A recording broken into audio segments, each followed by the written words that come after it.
On February 6th, a video showing migrant workers climbing up a construction crane in China to demand unpaid wages circulated widely online. Dozens climbed up the structure without any safety measures. These migrant workers, reportedly from a construction site in Guangxi, worked for a year only to approach the Lunar New Year without receiving their wages. February 10th marks the beginning of the traditional Chinese Lunar New Year. The days leading up to it have seen many migrant workers trying to reclaim owed wages. This happens every year with no solution in sight. This year, with a sluggish post-pandemic economic recovery in China, particularly in the real estate sector, where many migrant workers are concentrated, incidents of wage disputes have surged across various regions. These workers often find themselves voiceless, resorting to extreme measures to assert their rights, thereby presenting a persistent headache for the Chinese authorities. Hindered by the Chinese Communist Party's tight control over speech, these marginalized groups can only take to social media. Recently, a plethora of videos showcasing wage disputes among migrant workers flooded platforms like X. On February 7th, dozens of construction workers gathered at Xin County New Middle School in Xingyang, Henan, demanding their unpaid wages, with one worker climbing atop the building. On February 5th, in Lianxi District, Baoding, Hebei, two construction workers climbed to the top of a building demanding wages owed by the developer. On February 5th, in Yuhu Road, Langzhou Bay, Banan District, construction workers collectively demanded unpaid wages, with some attempting to jump off the building. On February 6th, in Qinghuangdao, Hebei, migrant workers, having been owed 3 years' worth of wages, brought poisonous pesticides and blankets to the Labor Bureau of Qinglong Manchu Autonomous County to demand justice. On February 7th, at the Smart Agriculture Expo City in Huanggang, Hubei, construction workers threatened to jump, with several workers already standing on the iron framework atop a high-rise building, accompanied by a significant police and firefighting presence. On February 7th, in Changsha, Hunan, migrant workers also threatened to jump off buildings to demand their wages. The scene depicted a considerable number of police and firefighters with air cushions laid below. Ultimately, the worker demanding wages was taken away by the police. However, what awaits him could potentially be a 7-day detention, being accused of malicious wage demands, along with the possibility of not only failing to retrieve his wages, but also being fined 1,000 yuan. The term malicious wage demands has been widely propagated by the Chinese Communist Party, CCP, in recent years, characterizing individuals who, after exhausting all avenues, resort to more extreme measures to demand their wages. Reportedly, during the 2020 National People's Congress, a proposal to include malicious wage demands in credit investigation was put forth by NPC Deputy Li Baozhong, sparking significant backlash and being labeled as one of the most absurd proposals. Some netizens argued against it, stating that if wage demands are deemed malicious, does that imply wage arrears are benevolent? Without companies withholding wages maliciously, where would these malicious wage demands from migrant workers come from? Given even a slight opportunity, if migrant workers could claim their rightful wages without endangering their lives by climbing on cranes or buildings, who would willingly take such risks? Although the CCP has labor arbitration departments and claims to assist migrant workers in wage disputes, arbitration processes often drag on indefinitely, and even in cases of successful arbitration, various reasons may prevent the actual retrieval of owed wages. Resorting to these more extreme measures may garner attention from society or the media, thereby increasing the likelihood of successful wage claims. Netizens have uncovered the background of this NPC deputy, revealing that Li Baozhong is the chairman of Hebei Construction Group Company Limited, concurrently holding various positions such as vice president of the Hebei Construction Industry Association. Netizens realized that Chairman Li was originally the boss of a construction company that owed lots of wages, which perhaps explains his inhumane proposal. Further investigation reveals that this large-scale state-owned enterprise, with a registered capital of up to 1.7 billion yuan, is entangled in numerous legal disputes involving over 1,000 judicial cases and resulting in more than 4,457 judicial documents since 2023. Since 2023, the company has been the defendant in 50 cases, with 41 cases occurring in April alone, amounting to over 73 million yuan in execution targets.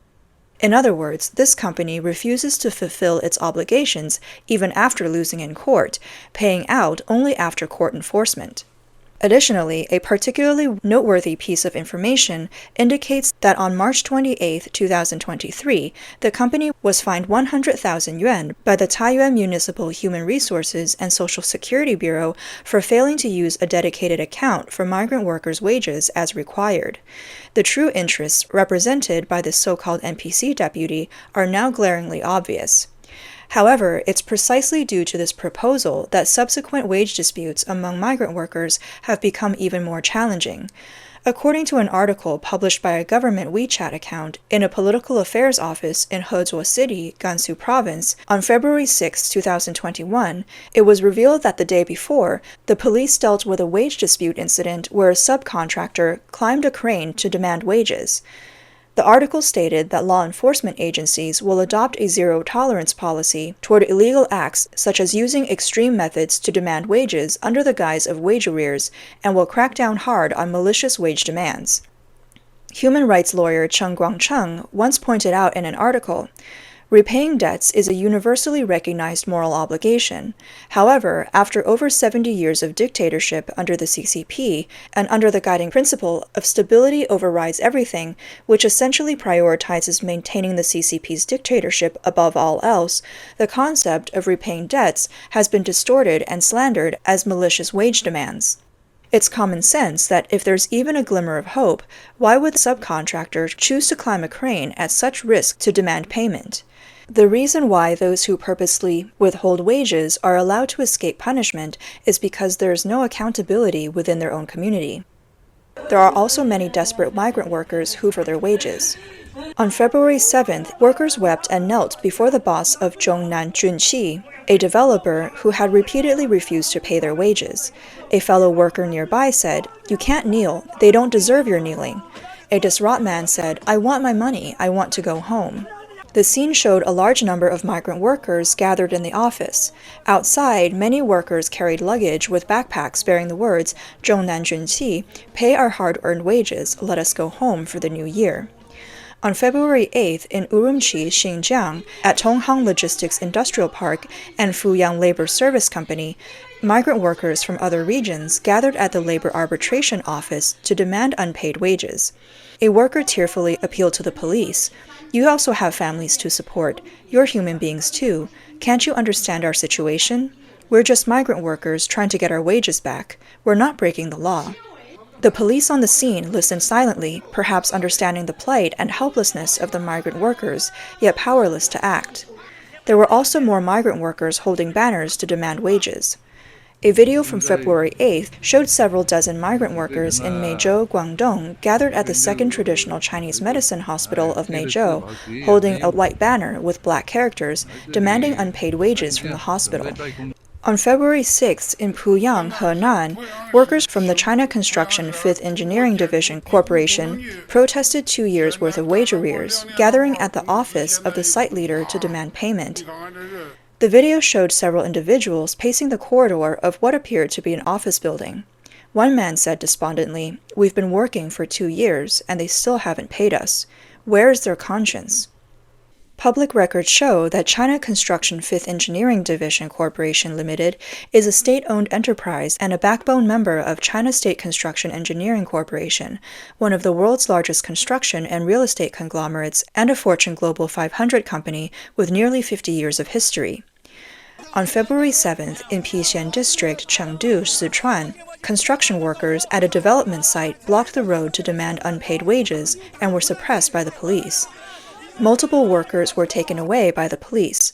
Another video showed hundreds of workers gathered on a major road, expressing their grievances. Many police officers were present, and at least 2 people were taken away by the police. On February 6, in Pixian City, Chengdu, Sichuan, hundreds of construction workers blocked the road. In response, some netizens lamented, "During the era when Wen Jiabao was in power, there were cries to solve the issue of unpaid wages for migrant workers. How many years have passed, and it's still the same?" On February 7th, in Huaibin County, Xinjiang, Henan, Dozens of migrant workers gathered in front of the petition bureau seeking help to reclaim their hard-earned wages. Some netizens mocked, "Petition bureaus across the country are overcrowded, with thunderous complaints, truly a spectacular sight." Another commented, "Dare they go to the petition bureau to demand wages? Don't they know what the petition bureau is for? The main task of the petition bureau is to lure people into breaking the law, control everyone who comes to petition, and then send them back to their hometowns one by one." On February 8th, in Weining County, Bijie City, Guizhou Province, hundreds of construction workers from the new Weining Middle School gathered at the county government's entrance to demand their wages. Most of the wage disputes among migrant workers are related to the real estate construction industry. Since 2021, after China's largest real estate developer, Evergrande, faced a debt crisis, the real estate industry has been experiencing frequent defaults. This not only affects numerous industries upstream and downstream, but also impacts migrant workers working on construction sites. Due to the financial constraints of the developers, the interests of vulnerable migrant workers are hardly prioritized. From the videos, we understand that many migrant workers' salaries from 2 years ago remain unpaid to this day. On February 5th, Xu Zhenzhen, a lecturer at the College of Humanities and Social Development of Northwest ANF University in Shanxi, published an article on the online platform Guangxi Scholar about wage arrears in the building sector. Xu pointed out that wage arrears mostly occur on construction sites. After the pandemic, houses remained unsold, and many construction projects were completed without buyers. Most developers borrow from banks first, then use the proceeds from the sale of houses to repay loans and pay wages. However, due to poor market conditions last year, funds did not flow back to the builders, causing the builders to be unwilling to pay wages in full. Xu further stated that the wait-and-see attitude of the developers exacerbated wage arrears, especially this year. If the real estate market remains sluggish, even if the boss has money in his pocket, he probably won't pay in full. Approximately half of the wages for 2022 were settled, and some remained unsettled until mid-2023 or even the end of 2023. The article gave an example of workers like Mr. Xu, who were hired by subcontractors in 2022 with a promised monthly salary of 10,000 yuan per person. Despite holding IOUs and wage lists issued by the other party, the employers still refused to pay in the end. In the first half of 2023, the workers sued and won in court, but the boss claimed financial difficulties and still did not pay. The article pointed out that for migrant workers, the Lunar New Year means a prolonged battle with employers, construction site planners, and subcontractors. This time of year is the peak of debt collection and the saddest time of the year for migrant workers. The frequent defaults in the real estate industry and the market downturn have indeed led to contractors not receiving project funds, which is a major reason for migrant workers being owed wages. However, with the continued downturn in the real estate industry, these migrant workers face not only difficulties in reclaiming past wages, but also the possibility of losing job opportunities in the future. In a video shared on Douyin, a subcontractor in the construction industry lamented, "Not receiving project funds may not be the most serious problem this year. Last year, the most worrying thing was not receiving project funds. The most difficult thing starting this year is that no matter how hard you try, you can't get new projects anymore. In the past, even if project funds were not received, you could still scrape by robbing Peter to pay Paul. Now, if you can't get new projects, there are no remedial measures left. This year, many people may leave the construction industry. After toiling for so many years, it all ends up in nothing, with a pile of debt. It's really tough." In several recent cases, it has been observed that some construction projects, included those funded by local governments for schools and hospitals, have resulted in wage arrears. This phenomenon is closely linked to the current financial strain experienced by various local governments. The financial pressure on local governments has in turn led to wage arrears in many public service sectors. On February 4th, a viral video circulated online showing a group of sanitation workers braving snow and harsh weather conditions, protesting in front of the government building in Xiaohai County, Henan Province. The protesters, mostly elderly, were heard shouting, "Give us our salaries." Reports suggested that nearly 100 police officers were deployed to disperse the gathering and confiscate banners. Some users on social media platforms question how even the most hard-working sanitation workers were subjected to wage arrears. Others sarcastically commented on the irony of official media outlets painting a picture of national happiness when such grievances persisted. According to reports from the Chinese media, after the sanitation workers' protest gained attention online, the Finance Bureau of the county reportedly disbursed the full amount of wages owed to the City Management Bureau on the afternoon of February 5th. The City Management Bureau subsequently ensured that the overdue wages of sanitation workers employed by the Qingchuan Environmental Protection Technology Company Limited were promptly and fully paid. However, doubts lingered regarding whether the unpaid wages were actually disbursed to the sanitation workers.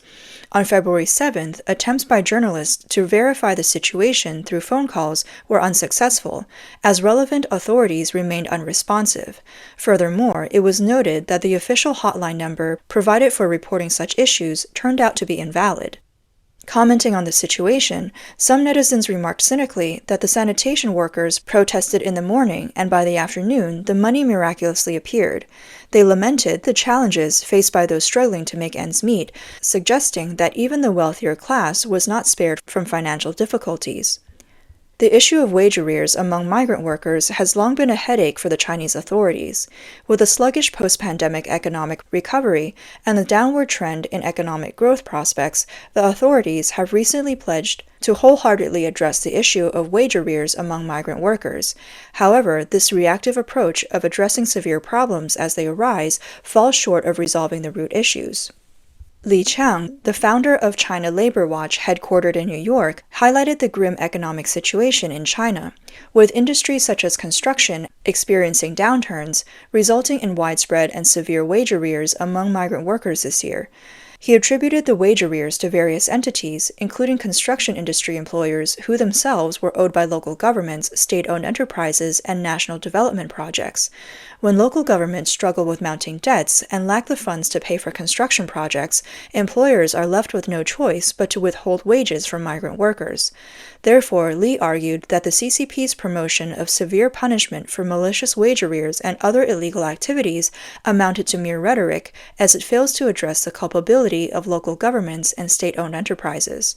20 years ago, then Chinese Premier Wen Jiabao expressed concern and took actions to address the issue of wage arrears among migrant workers. Although there were some improvements at that time, this issue continues to recur annually and remains unresolved. Particularly this year, with the collapse of the entire real estate industry in China and the downturn in foreign trade, the likelihood of migrant workers recovering their unpaid wages is slim. Consequently, there is a looming risk of mass protests and demonstrations. Chen Jiangang, a former Chinese human rights lawyer now living in the United States, reflected on the era of Wen Jiabao, suggesting that when national leaders intervened, the situation regarding wage arrears might have seen some improvement temporarily. However, once the state leadership ceased their involvement, the unchecked power would continue to erode the rights of vulnerable groups such as migrant workers. Chen attributed the persistent problem over the past 2 decades to fundamental issues within the CCP system. Observers contend that China has laws but lacks rule of law. Under the authoritarian rule of the CCP, the party's power supersedes the law. In such a system devoid of the rule of law, addressing the entrenched problem of wage arrears among migrant workers through ad hoc actions rather than legal mechanisms cannot permanently solve the issue. Furthermore, it fails to prevent the reoccurrence of wage arrear problems in the future. The issue of wage arrears will continue to resurface like an unquenchable wildfire, perpetuating in a vicious cycle.